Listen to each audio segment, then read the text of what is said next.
All right. Let's talk real estate. What's going on in the real estate market here on Florida's Emerald Coast this week? Oh my word. There's some crazy things out there that we're watching, right? Supply, demand. We're going to be talking about mortgage rates and pricing. We're going to talk about Wall Street, what's going on with Wall Street and how they're getting involved in the single family home and even the short-term rental business. We're going to take a look at how inflation is impacting things and how owning a vacation rental is a strong hedge against inflation. So yeah, there's a lot of things we're going to talk about. So let's get going. Okay, let's look at condos. Let's look at condos. Destin area first. Fort Walton Beach, Destin, Miramar Beach, and condos. All right, take a look at this. We're going to look at the number of sales. That's demand. The median sales price, what's going on with those? The number of new listings for sale, okay, that is supply, the median list price, and then the mortgage rate. And we're looking at 2019, which is right before COVID hit in 2020. So what was the market like in 2019? And then what's it like now post-COVID? All right, that's what we're going to look at. Check out first things first, mortgage rates. Back in 2019, the mortgage rates were 3.94. Last year in 2023, they were 7.44. That's a 52.82% increase. Mortgage rates cost a lot more money to borrow, or a lot more money to borrow money now, doesn't it? Okay, so what is all that impact? Let's go. Destin Condos, here they are, right? Let's look. Number of sales, this is demand. Down 22.9% pre-COVID to now. There's fewer people buying real estate, which makes sense because look at the prices. Whoa, massive up. $330,000 for a condo in 2019, $560 now. That's a 70% boom. It's a lot. Okay, supply, new listings. All right, it's kind of flat. You got about 1.8% more, right around 2,100 condos came on the market for sale. But look at the list price, again, up massively. So what I see here is demand has fallen off, which makes sense. I mean, the prices of the real estate are high. The prices of the mortgage you got to get is high. Yeah, so that's going to drive demand down. What to look forward as we go forward? What's going to change? Well, I think you got to watch the supply. When supply goes up, prices generally come down because buyers have options. Watch mortgage rates. If mortgage rates come down, you will probably see price and number of properties for sale go up in transactions because buyers can afford to buy. Flux, I think, is mostly what we're seeing here. 2024 is going to be interesting, okay? Here's the Destin Houses, 2019 pre-COVID to 2023. Okay, number of sales dropped by a third. Demand's off. New listing, supply, right? Down almost 11%. Sellers are opting out. Interesting, right? Interesting. Prices are up massively. Look at this, massively. Sold prices are up 83.8%. Amazing. All right, list prices up double. They doubled. They went from 611 to 1,229,950. Okay, and we already talked about mortgage rates being way up. So, what's going to happen? Prices are high. Cost of money's high. That explains the demand being low. Supply, yeah, that's down a little bit. What we have here is a stare down. We have sellers taking their properties off the market. Maybe because they have these low rates or whatever, they're pulling their properties until prices or buyers show up again. They're waiting to see. Wait and see. Okay? Well, we're going to wait and see. And if you start to see people get nervous and put their properties on the market, supply going up, you'll start seeing prices come down.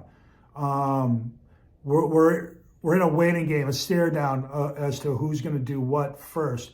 A lot of folks are waiting on these mortgage rates in the Fed. If mortgage rates come down, that means affordability should go up. But with affordability or with rates coming down, The number of sellers will probably go up and the prices will probably go up until that affordability gets chewed up.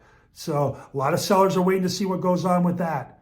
But a lot of them are getting, I mean, this is 5 years. This is a 5-year period. The longer you go out, the thinner the ability to hold on gets. So I would look for, 2024, at least in the first half of the year, it's going to be very, very dicey. We might see some, if rates soften, a strong back end of the year. But it's going to be very dicey either way. A lot of risk in our market right now, okay, for people looking to sell or to buy. There's a lot of risk right now. How about 30A? Let's take a look at 30A. Have they seen the same stuff? 30A condos. Here they are. Take a look, right? Demand, number of sales, off. Not that much, 1.4%. Pretty, I mean, almost flat, right? Listings, supply, same thing. A little bit up, right? A little more than the number of sales were down, but not much. The market is almost balanced, maybe tilting a little bit towards going down. And again, the issue is price. Look at those prices. Look at the prices, right? Condos back in 2019, 522.5. Now they're 990. That's an 89.5% jump. It's good to be an owner in the last few years, right? Look at the number or the median list price of the new properties coming on. 590 in 2019 versus 975 now. Still a massive jump. 65.3% jump up. So here's something interesting though. Take a look at this. Look at this right here. The median list price versus the median sales price. List prices are lower than sold prices. That's a softening of the pricing world. Yeah. Shows here the prices of condos on 30A are probably going to drop here in 2024. Okay. Of course, you're going to have to watch that mortgage rate and what the Fed does because that's going to have an impact. But I would look for supply inventory maybe starting to jump here in the coming months as sellers look at, holy cow, prices are dropping. I better sell now, get my number now before wholesale drops occur. Right? And they can. We saw it back in when the subprime mortgage imploded and we started seeing foreclosures and short sales. I don't think we're going to have that, but I'm confident we're going to see some softening of prices here, at least the first half of 2024. Okay, these are condos. Same thing with houses on 30A. Let's take a look. Here are the houses. What's going on with houses on 30A? Let's take a look. Here they are. All right. The number of sales have dropped. Pretty healthy amount, 14.3%. That's off. That's demand softening, right? New listings, supply, pretty much flat, 0.06, that's flat. That's flat, right? So we have demand is soft and the number of new listings is also kind of flat. But prices, oh geez whiz, look at those prices, doubling. The median sales price from $789,480 up to $1,622,500. Oh my word, the houses on 30A, right? List prices went from $886,500 to $1,895,000. Oh, wow, right? Mortgage rates are high, right? We know that. So prices are up massively, so are rates. That explains why demand is softening. We get that. What to watch for? Well, if supply starts to climb, look for prices to come down, as we know. If rates drop, if the Fed brings down rates, I would look for both the prices to go up because affordability goes with them, as well as the number of transactions and the number of properties for sale. Okay. I don't know if that's going to happen the first half of the year or even the second half of the year. We'll have to see how it plays out. It's going to be, right? Look for softening prices, at least in the short term. Is Panama City going through the same stuff? Well, probably. Let's take a look. Panama City Beach condos, okay? Let's see, sales demand down 25%, a quarter of the sales gone. Crazy. Listing supply up, just not much though, a little bit, 2.5%. That's not much, still, some, but not much. This tells me if demand is down and inventories a little bit up, that's a tilt towards prices starting to fall off, okay? Sold and list price, oh, it's up amazingly. It's good to be an owner of real estate if you bought it in 2019. My word, okay? So look at the list price though compared to the sold price, okay? It's starting to narrow. It's starting to narrow. That tells me prices are softening.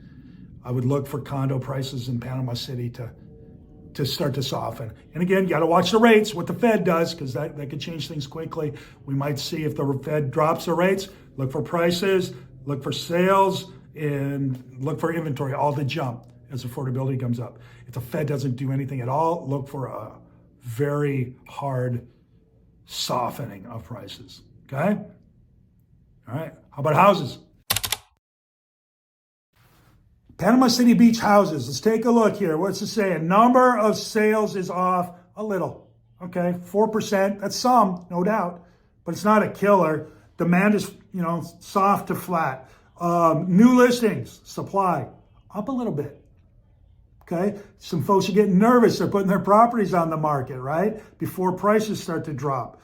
Buyers and sellers are hesitant. I guess that's mostly what I see here because prices, like everywhere, they're up. But so are the rates. So you got high price, high cost of money. People are getting weird. They're getting nervous.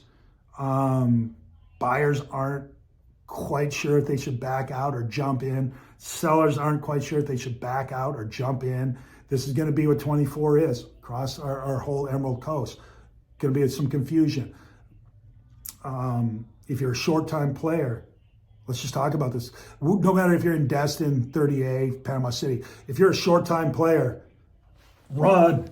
There's a lot of confusion in the market. Run, right? If you're 5 years or less, there's a lot of risk, right? If you're a long-term player, I'm a long-term player.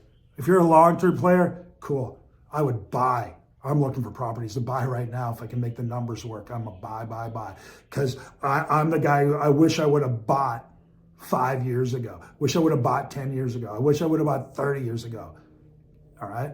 I'm glad I did because I did on a lot of those time frames. So yeah, I'm a long-term player. I think the market always goes up and to the right. I like that. I know there's some craziness in the middle, and we're in that craziness right now. So again, if you're short-term, run. All right, mitigate your risk. Okay, send an email, info@smartbeachinvestor.com. This is what we do. We help people max out their position as a buyer, a seller, or an owner, right? Collecting big rent. We can help you with that, okay? So that's what's going on locally here. What else are we watching? Have you been watching what Wall Street's been doing?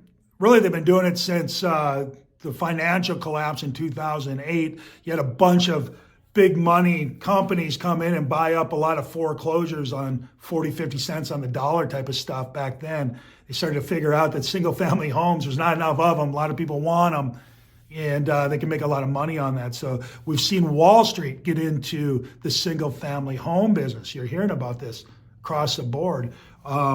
Why is Wall Street buying homes? Okay, well, it's pretty easy, right? Wall Street is buying homes, single-family homes, because demand is high, right? We've seen that demand is high. Renters' preferences have gotten away from multifamily housing, apartments, okay? COVID hits. You don't want to be stuck in this little incubator that is known as an apartment complex, sharing elevators, sharing hallways. You'd rather have your own house, maybe even a tiny house, something like that. But we saw a lot of people going to rent houses, to buy houses, and Wall Street jumped in, okay? Wall Street says, hey, I can buy these houses for rent. They're not reselling them. They're buying them and keeping them, all right? They're taking the inventory out of the market. And so now if you're going to be a buyer of a single-family house in the future, and it looks like this is a growing thing, they did it in virtually every industry, you're going to see Wall Street buy up more and more houses. And now you're competing with Jeff Bezos. You're competing with BlackRock or some pension or something, right? They show up with cash, all the money in the world. You got to compete with that. It's going to be very, very difficult. We're probably headed towards a renter nation, Okay, that's the thing, right? What company owns the most single-family houses? Invitation Homes right now. Largest single-family owner of rental houses in the United States. More than 80,000 houses as of 2021. 80,000, right? That ain't a mom and pop operation. That's a lot, okay? Here's the big question, right? Are they going to come for vacation rentals? Are they coming for our world? Well, Avant Stay, right, which is a property manager for corporate Wall Street world, their CEO, Sean Bruner, said vacation rental sector can follow a route similar to that of single-family rental homes, which have attracted a surge of investment from private equity firms and other financial firms over the past decade. Look for that to follow suit. It's going to come. They're coming, folks. So they'll take the single-family short-term rental first before they come for the vacation rental, but they're coming. They're coming. The future is going to be us competing against Wall Street, just like everything else. And that'll be good if you have properties. That'll be hard if you're trying to acquire them. So I'm buying properties for my kids. I'm co-signing with them. I'm telling everybody who can get their hands on any money at all, buy a property, let appreciation, inflation, Wall Street, whatever, run up the value while your renters pay it down. Get in there, lock in a fixed rate, refi if it goes down, all that stuff. That's Wall Street for you, all right? Let's take a look at just a classic example. Look at this. This is inflation, and it's why owning a hard asset works for you. Inflation works in your favor, right? Just a classic. You're going to invest $1 million on a vacation rental. Put down $250K, you get a mortgage $750, all right? Maybe the rate's higher than 7%, maybe it's 8, I don't know, whatever. Something like that, but for our instance here, cost of own's going to be about 100. Your rent, say you bring in 140, that means your operating income's going to be about 40 grand. Okay. Your return, cash on cash, at least right around 16%. Okay, that's a good return. I know a lot of folks are getting 4.5, maybe even 5.5, sticking it somewhere, maybe even a little bit more than that in a CD. Here you can get pretty good return, really good return on your money. Plus, you get appreciation, you get all this stuff with it, the cost segregation. If you don't know what that is, we'll be talking about that. It looks like that's coming back, 100%. Bonus depreciation, we like that. We'll talk about that in the future. But here's your wins. Take a look at this, right?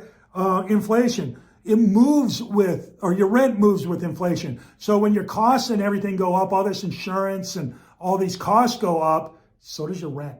Generally speaking, you're going to collect higher rent over time. Now, again, like everything else, there's some ups and downs. You might see some softening in rent right now, even though the costs are going up. Yeah, we're in a weird time right now. But over time, rents go up with inflation and cost to own. So it's a good way to go. Fix your debt, and then your debt would be your mortgage. Fix that, and then your rental income will move with inflation. Inflation goes up, usually your rent does too. So that's nice. The second benefit is your mortgage gets paid back in those diluted dollars, right? If inflation is just too many dollars chasing too few goods, they print money. They're just, dollars not worth as much. So it costs more dollars to buy something, which means you pay back that fixed rate with dollars that you got more dollars coming in. That's cool. And then the third thing, inflation, property values, right? Go up over time. So you're getting more dollars for your property, but you're paying back with cheaper dollars. That's cool, right? So there's owning an asset in inflationary times is generally a good thing. Yeah. So again, let's review. If you're a short-time player, run. We got a lot of complications in the short-term market, right? But if you're 5 years or longer, short-term's 5 years or shorter, right? If you're less, 5 years probably borderline.